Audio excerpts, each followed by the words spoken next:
Bismillahirrahmanirrahim. Assalamualaikum warahmatullahi wabarakatuh. Halo semuanya, pada video kali ini saya akan membahas mengenai teori konseling barat dan teori konseling Islam. Lebih tepatnya, saya akan membahas mengenai teori humanistik dan teori mujadalah ya teman-teman semua. Namun sebelum itu, saya ingin memperkenalkan diri terlebih dahulu. Perkenalkan, nama saya Ayudhya Rizky Pradipta. Saya mahasiswi dari kelas BKI 3A dengan NIM 12040100028. Adapun video ini saya buat dengan tujuan untuk memenuhi tugas akhir semester mata kuliah teori BKI yang diampu oleh Bapak Haji Dede Lukman Esos IMAG dan Ibu Sita Resmianti Muslimah Esos IMPD. Baiklah, tanpa berlama-lama kita langsung masuk ke materi pertama ya teman-teman. Jadi yang pertama kita akan membahas mengenai teori humanistik. Teori humanistik adalah teori yang muncul sekitar tahun 1950-an untuk menyanggah dua teori sebelumnya, yakni teori psikoanalisis dan teori behaviorisme. Kita semua tahu bahwa teori psikoanalisis dinilai terlalu merendahkan manusia, karena pada teori tersebut, sebagaimana pendapat Freud, bahwa perilaku manusia pada umumnya dipengaruhi oleh alam bawah sadar. Sementara itu, teori behaviorisme menganggap bahwa tingkah laku manusia dipengaruhi oleh stimulus lingkungan sekitarnya. Nah, makanya, kedua teori ini dikritik oleh teori humanistik. Kemudian, teori humanistik ini muncul sebagai kekuatan ketiga atau penyeimbang dari teori terdahulu, berfokus mengangkat atau mengembangkan potensi manusia. Karena teori ini memanusiakan manusia atau menganggap manusia sebagai manusia yang diciptakan sebagai makhluk hidup, sehingga ia harus melangsungkan, mempertahankan, dan mengembangkan kehidupannya dengan berbagai potensi yang dimilikinya. Pada prinsipnya, tujuan teori humanistik adalah memanusiakan manusia, sehingga seorang individu bisa lebih mudah dalam memahami diri dan lingkungannya untuk mencapai aktualisasi diri ya teman-teman. Teori humanistik lebih mengedepankan sisi humanis manusia dan tidak menuntut jangka waktu konseli atau individu untuk mencapai pemahaman yang diinginkannya. Akan tetapi lebih menekankan pada isi materi atau proses yang harus dipelajari sehingga konseli bisa menjadi manusia seutuhnya atau mencapai aktualisasi diri sebaik mungkin. Apabila kita merujuk pada tujuan ini, maka peran konselor di sini sebagai fasilitator atau seseorang yang mengarahkan konseli agar ia mampu menyadari potensi dirinya dan membantu konseli mengembangkan potensinya tanpa terlalu ikut campur. Karena memang teori ini lebih mengutamakan dari sisi konseli daripada sisi pengamatnya atau sisi konselor. Nah, siapa sih tokoh pencetus aliran humanistik ini? Beliau adalah Abraham Maslow. Abraham Maslow merupakan psikolog asal Amerika. Beliau mencetuskan aliran humanistik ini sekitar tahun 1954. Selain dari aliran humanistik ini, terdapat teori terkenal yang dicetuskan juga oleh Abraham Maslow, yakni teori hierarki kebutuhan manusia. Teori hierarki kebutuhan manusia ini dicetuskan dalam bentuk piramida oleh Maslow. Maslow mengurutkan tahap kebutuhan manusia mulai dari yang paling dasar hingga yang paling tinggi.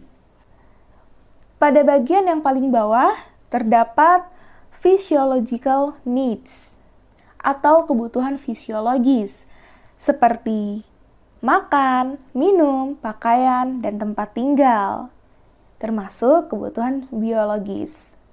Nah, kebutuhan fisiologis ini disebut sebagai kebutuhan dasar agar manusia bisa bertahan hidup. Kemudian kebutuhan yang kedua, setingkat di atas kebutuhan fisiologis, yaitu kebutuhan akan rasa aman. Rasa aman secara fisik maupun psikis. Misalnya tempat tinggal yang aman dari kriminal atau dari tetangga yang meresahkan.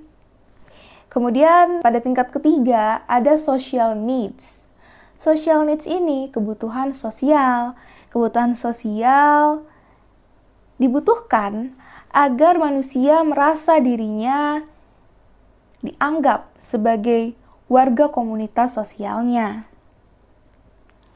Nah, salah satu contoh social needs ini seperti pertemanan atau percintaan ya teman-teman. Jadi emang kebutuhan manusia untuk bersosialisasi. Terus pada tingkat keempat yaitu ada esteem needs. Esteem needs ini merupakan kebutuhan ego, termasuk keinginan untuk berprestasi dan memiliki prestis atau kebanggaan. Seseorang membutuhkan kepercayaan diri dan tanggung jawab dari orang lain. Dan yang terakhir, kebutuhan manusia yang berada pada tingkat paling tinggi, yaitu self-actualization needs, atau kebutuhan aktualisasi diri. Kebutuhan ini adalah kebutuhan untuk membuktikan dan menunjukkan dirinya kepada orang lain. Pada tahap ini, seseorang mengembangkan semaksimal mungkin segala potensi yang ada dalam dirinya. Baiklah, selanjutnya kita masuk ke pembahasan kedua, yaitu mengenai teori mujadalah.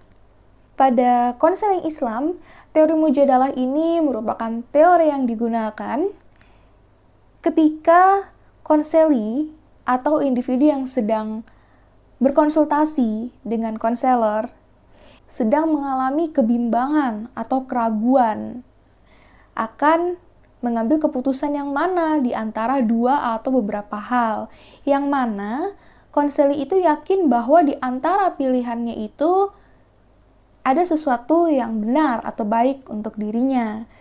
Padahal kalau dari sisi pandang konselor, apa yang dianggap oleh konseli itu benar, ternyata ada sisi buruknya juga. Misalnya membahayakan perkembangan jiwa, akal pikiran, emosional, dan lingkungannya. Teknik mujadalah ini dilakukan dengan cara ada dialog di antara konseli dan konselor. Dialog antar keduanya ini ditujukan untuk mengungkap kebenaran yang hak, dengan mereka saling bertukar pendapat dan membantah, namun dengan cara yang baik ya teman-teman. Karena ketika kita menerapkan teori ini, kita harus hati-hati dalam bertutur kata agar tidak menimbulkan tekanan dan tidak terkesan mengendalikan konseli.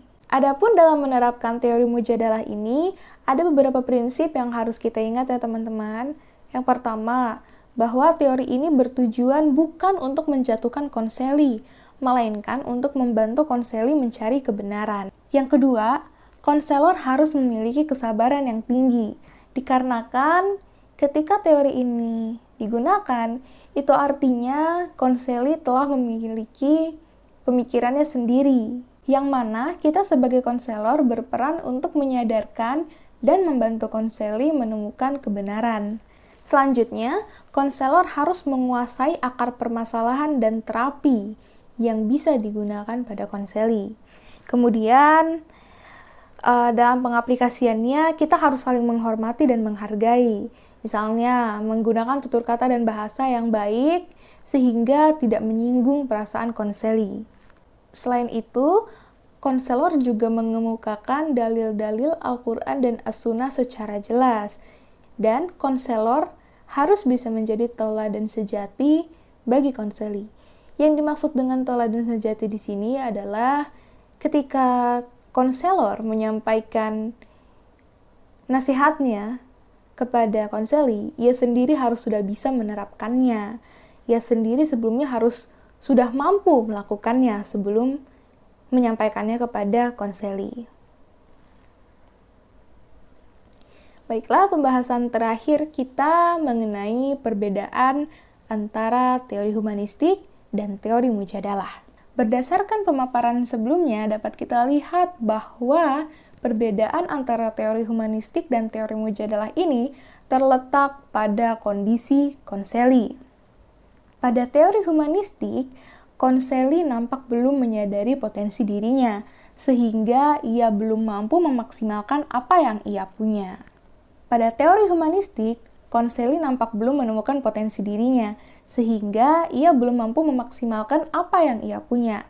Nah, pada fase ini, konselor memiliki peran sebagai fasilitator untuk membantu konseli dalam menemukan dan mengembangkan potensi dirinya tanpa menuntut jangka waktu tertentu agar konseli dapat segera memahaminya. Melainkan, teori ini berfokus pada proses, sehingga konseli dapat mencapai aktualisasi atau pemahaman diri dengan sempurna. Sementara itu, pada teori mujadalah, konseli sudah memiliki pemahamannya sendiri. Hal ini ditandai dengan kebimbangan atau keraguan yang dimilikinya dalam mengambil keputusan. Ia sudah menyadari suatu hal, hanya saja ia ragu yang mana kebenaran di antara kebimbangannya itu. Nah, pada fase ini, konselor berperan untuk menyadarkan dan membantu konseli dalam menemukan kebenaran yang sesungguhnya dengan saling bertukar pikiran satu sama lain dengan tutur kata yang baik dan tidak menyinggung konseli, sehingga dapat ditemukan kebenaran yang hak dari segala keraguan yang dirasakan oleh konseli. Baik, demikianlah pemaparan saya mengenai teori humanistik dan teori mujadalah. Terima kasih sudah menonton sampai sejauh ini. Mohon maaf apabila masih memiliki banyak kekurangan. Sekian, wassalamualaikum warahmatullahi wabarakatuh.